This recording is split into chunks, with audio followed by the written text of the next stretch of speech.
প্রিয় খামারিবৃন্দ, আসসালামু আলাইকুম। প্রয়োজন কোনো নিয়ম মানে না, একটা কথা আছে। আমার দেশের যে চিত্র, এখানে আমাদের ডেইরি ফার্মিংয়ের ক্ষেত্রে কিছু নিয়মকানুন আছে, যে বায়োসিকিউরিটি, অর্থাৎ বাড়ি ঘর থেকে একটু দূরে যেখানে জনবসতি কম থাকে সেই জায়গায় খামারগুলো করা। কিন্তু আমাদের তো অনেকের আছে থাকার জায়গায় নাই, এর মধ্যেও খামার করতে হয়। বেঁচে থাকার তাগিদে মানুষজন গরু, ছাগল, ভেড়া এবং বিভিন্ন প্রাণী লালন পালন করে থাকে। তো এরকমই একটা চিত্র, এই যে কাকা গরু পালে, এখানে কি আমার যে চাচিমা ওনার হলো রান্না করা দেখলা নাকি, ভুল যদি না শলা নাকি। আচ্ছা, ওই পাশে রাখছে হলো খড়ি, মাঝখানে হলো 3টা গরু, আরেকটা রাখছে বাইরে। এইখানে কচু টচু খাইতে টাইতে দেয় যখন যেভাবে পারে। আর এই পাশে আমরা মানুষ, পৃথিবীর মধ্যে একটা প্রাণী সবচেয়ে রিজিকের ব্যাপারে আল্লাহ পাক হয়তো বলছেন যে নিশ্চয়তা দিছে।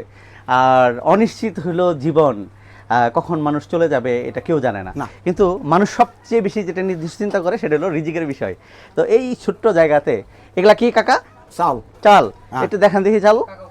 হ্যাঁ, এই যে দেখেন, চালের অভাব পড়লে মানে তেল তো মানুষ স্টক করছে ঠিক আছে, কিন্তু চাচা এরকম। এবং এটা কি 12 মাসের চাল না 6 মাসের? 12 মাসের। এগুলা সবগুলো চালে ভরপুর নাকি? এই জন্য কি আপনার মুখে চোরা হাসি, আপনার কোনো টেনশন নাই, ঘরের মধ্যে যেহেতু চাল আছে আর কোনো টেনশন নাই নাকি? তো এই যে গরু পালেন, কটা গরু পালেন? 4টা। গরু পায়ে সমস্যা ছিল? ছিল। কিরকম করতো আগে? মানে আগে বিশাল অসুবিধা ছিল, খুবই অসুবিধা ছিল। আচ্ছা, মানে পরিয়া দিত ফাউ ইয়াসরে আর তো এখন তো আল্লাহ দিলে মনে করেন যে পুরো সুস্থ হয়ে গেছে, পুরো সুস্থ হয়ে গেছে আলহামদুলিল্লাহ। তো আমি একটা জিনিস বলার জন্য, যে মানুষের আসলে স্বাদ আছে, সাধ্য নাই। এই যে পরিবেশগুলো, এখানে কি এই যে গোবর, এখানে গোবর, এখানে প্রস্তাব কোথায় যায়? এটা প্রস্তাব আপনার ওই নিচে জায়গা আছে, এখানে জমা হয়ে থাকে। গোবর ওই পাশে জমা হয়ে থাকে না, বালতিতে ভরে নিয়ে হালাই দিই। বালতিতে ভরে নিয়ে ফেলে দেওয়া কতটা জটিল কাজ এবং কষ্টের কাজ সেটা আপনারা নিঃসন্দেহে জানেন।